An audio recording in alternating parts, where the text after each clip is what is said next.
Gem, I don't know. I think this might be better than Magnolia Bakeries. I think so. Hi Bowl Bakers, a banana pudding is a classic American dessert and has everything that I love. It has layers of banana, cream, wafers, pudding, all sorts of yummy stuff. I am going to show you how you can make it completely from scratch, so no matter where you are in the world, you can make it too. And as you can hear, we have baby George and Kevin over here in the corner. We're here for moral support. He's here for the dessert, I don't know who you're kidding. And then of course, Zach is behind the camera and we're delighted to have him back. Okay, so let's get started with this dessert.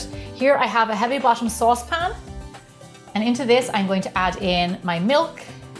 Now I use full fat milk for this because fat is flavor. And then I'm going to add in a little bit of cream. So now for this cream, you don't have to use heavy whipping cream. You can use any cream that you want because we don't have to whip this. So whatever cream you have to hand. Now we're going to put this over on the stove on a medium heat, kind of medium low-ish, and just let that slowly come to a simmer. And then back over here, we're gonna get our eggs ready. So here I have 3 eggs. We're gonna do 1 whole egg and 2 egg yolks. Now it really helps if these are at room temperature because we're going to be adding in hot liquid and you want to make sure they're the same temperature.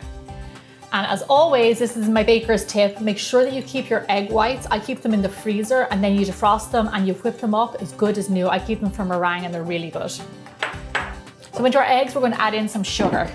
So here's a fun fact, when sugar and eggs meet, they can actually start to cook. So what you want to do is whisk them up straight away so you don't get any kind of cooked egg lumps in there. So just give it a little whisk. Lovely. And then into this, you're going to add in cornstarch or corn flour.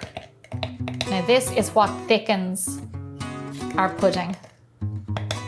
The good thing about cornstarch is that it's gluten-free, so it keeps your pudding gluten-free. And then just whisk all these ingredients together. So now this pudding is a custard base. So unfortunately for this recipe, you can't leave out the eggs because they are what thickens it and make it nice and rich too. Okay, so let's go check on our milk because I think it's almost done. There you go, it almost comes to a simmer. Look at this. Check this out, Zach. You see the way it kind of forms the skin? You do not want this mix to boil. We're going to add a little bit into our eggs. And then we're going to whisk this up. By adding the hot mix to the eggs, you're making the mix the same temperature and you're not shocking the eggs. There we go, lovely. And then what you want to do is just add it straight back in there. This is called tempering and I have tips about this on my website. Here we go. Now, Zach, back over to the heat. And we're going to put this on medium-low heat. You want to be careful here. And we are going to stand here and give it a whisk every so often and just wait for it to thicken. It will take around 6 to 8 minutes or so. Just don't crank up that heat and think it's going to go faster. You want to kind of do it low and slow. So pudding in Ireland is generally like a sponge cake or some sort of a cake, whereas in America, pudding is kind of like a custard base. It can be chocolate, vanilla. It's really delicious, but very different. But once I came to the United States and I had banana pudding, I instantly fell in love because like I said, it's all those layers and different textures and it's just absolutely right up my alley. So you can see already the cornstarch is starting to work and our pudding is getting really thick. One thing you want to make sure is here, you don't let it boil because we never let a mix like this boil. It'll damage the milk and cream. So there you go, it only takes a few minutes. It's gotten nice and thick. This is gorgeous. Now I'm going to move it over here to my countertop. So this is nice and thick, but just so you know, when it cools down, it actually gets even thicker. So it's going to be lovely and thick. So into this, I add in a few more things just to make this really special and kind of elevate it from just a regular vanilla pudding. I add in a little bit of butter at the very end, which makes it kind of smooth and kind of gives it a silky flavor and texture. I add in a little bit of my homemade vanilla extract And then of course, this is super important, so don't leave it out. Salt. It just makes all those flavors in there like sing. And then just whisk those in.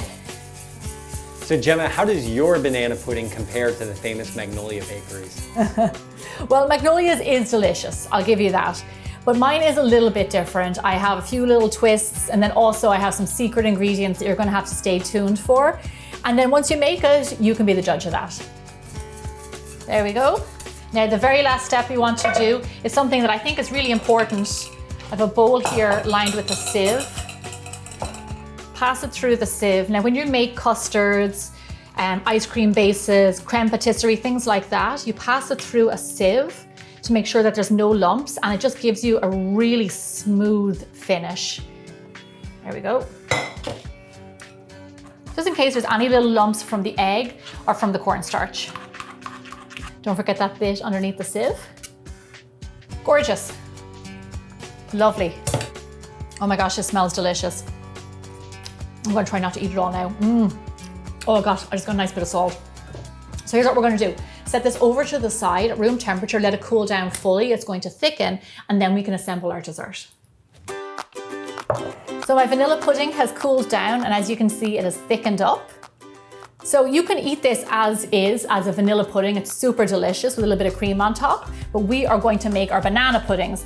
So I have my pudding, I have whipped cream right here. I've got sliced bananas. Now check this out. Nilla wafers. And there's something very special about these. Gemma, aren't those homemade? So these are homemade. Yes, Kevin. Homemade Nilla wafers. They're absolutely delicious, almost better than store-bought. And it's gonna make your banana pudding taste the exact same, just like the classic. So that recipe, just so you know, is on my website. Super easy to make. Now let's talk assembly. What I'm going to do is kind of go for like a nice pretty presentation. I have 2 wine glasses there. You can do them in jars, you can do them whatever you like. I'm going to put my cream and my pudding into piping bags. So I'm putting them in piping bags so I can make really clean presentation, but you can always feel free to just scoop it into your glasses. So this recipe will make you a lot of puddings. I'm just gonna make 2 for right now. So into my glass, I'm gonna put a thick layer of our vanilla pudding mix, then a layer of crushed Nilla wafers, some cream, and a thick layer of bananas. And then what you do is just build up as many layers as you like, but each layer is a different texture, flavor. Some are sweet, some are creamy, some are crunchy, some are smooth. Gorgeous. Okay, Kevin, come here to me. Okay. Do you want me to help you out? Yeah, maybe. I've got my that? hands full.